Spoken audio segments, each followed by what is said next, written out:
ya Allah kawo mana ƙarshen corona ta addabe mu ya Allah. Corona virus gaskiya ce tana barazana ga rayuwarmu. Corona virus gaskiya ce tana barazana ga rayuwarmu.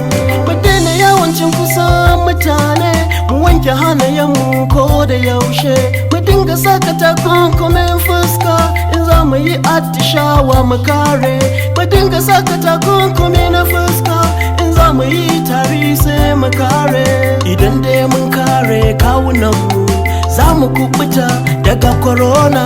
Corona virus gaskiya ce tana barazana ga rayuwarmu. Corona virus gaskiya ce tana barazana ga rayuwarmu. Corona virus gaskiya ce tana barazana ga rayuwarmu. Corona virus gaskiya ce tana barazana ga rayuwarmu. Ya Allah muna roko ka warkas da mu daga corona. Ya Allah muna roko ka warkas da mu daga corona.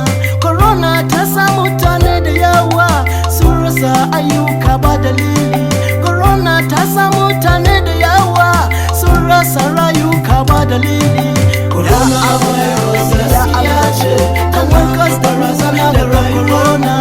Corona virus gaskiya ce tana barazana ga rayuwarmu.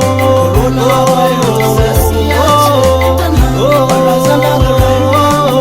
Corona virus gaskiya ce tana barazana ga rayuwarmu. Koro wahala. Corona ta sa yara cikin kuka. Corona ta sa manya cikin jimami.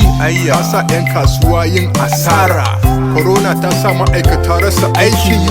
Corona ta hana zuwa church, ta hana zuwa masallaci. Wa ya sani wa zai kai wa zai kawo. Rayuwa ɗan adam sai dai taimakon Allah. Corona virus gaskiya